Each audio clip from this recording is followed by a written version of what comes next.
Hi hello welcome to my channel. ఈరోజు మన ఛానల్లో చూపిస్తుందండి శివరాత్రి సందర్భంగా మేము గుడికి అయితే వెళ్ళామండి. మేము మార్నింగ్ అయితే వెళ్ళలేదు, కానీ మార్నింగ్ రష్ ఉంటుంది అనేసి నైట్ టైం అయితే వెళ్ళాము. జాగారం చేసి వాళ్ళది వస్తారు దీపాలు అనేసి. సో మేము వెళ్ళేసరికి అయితే హోమం చేయడం కోసం క్లీనింగ్ చేస్తున్నారనమాట. చుట్టూ దీపాలు పెడతారు కదా, అది తీసి హోమానికి క్లీన్ చేస్తున్నారు. మేమైతే ఫస్ట్ దర్శనం చేసుకుని వచ్చాము, ఎందుకంటే వాళ్ళు హోమం అది చేస్తే అదే రౌండ్స్ తీయడానికి ప్లేస్ అది ఉండదు అనేసి ఫస్ట్ అయితే దర్శనం చేసేసుకోమన్నా. దర్శనం చేసుకున్నాక ఇక్కడ అయితే వెయిట్ చేసేస్తున్నాం అనమాట, హోమం స్టార్ట్ అవుతుందేమో అనేసి. సో చూసారు కదా, హోమం కోసం మొత్తం అంతా క్లీన్ చేస్తున్నారు ఆ ప్లేస్ అంతా.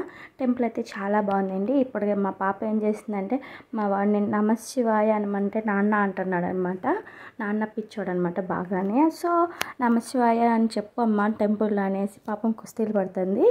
మేమైతే గుడికి వెళ్ళేసాము, మీరు కూడా వెళ్ళారని అనుకుంటున్నాను.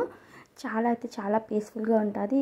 నేను కూర్చున్న ప్లేస్ నుంచి లింగాష్టకం కనిపిస్తే చాలామంది ఏంటంటే టెంపుల్లో ఎక్కువసేపు ఉండనివ్వరు కదా, లోపల గర్భగుడిలో. బయటకు వచ్చాక అక్కడ కూర్చొని అక్కడ నేను నుంచుంటే మనకి లింగాష్టకం క్లియర్గా కనిపిస్తుంది అనమాట. సో ఆ లింగాష్టకం కాసేపు చదువుకొని చదివేవాళ్ళు చదువుకుంటారు, పాడేవాళ్ళు పాడతారు రాగయుక్తంగా. సో అలా చేసేసుకుని మనం అయితే ఇంటికి వెళ్ళిపోతాము. అక్కడే మనకి ఆంజనేయుడు ఉంటాడు, ఆంజనేయుడు కూడా ఒకసారి దర్శనం చేసుకుని అయితే ఇంటికి వెళ్ళిపోతాము. చూసారు కదా, లింగాష్టకం నేను చెప్పాను కదా, శివనామ స్తోత్రాలు లింగాష్టకం అవి ఉంటాయి. సో ఇప్పుడైతే మనం బయటకు వచ్చేస్తున్నాం. బయటకు వచ్చే దగ్గర గేట్ బయటకు వచ్చే దగ్గర శనీశ్వరుడు ఉంటాడు.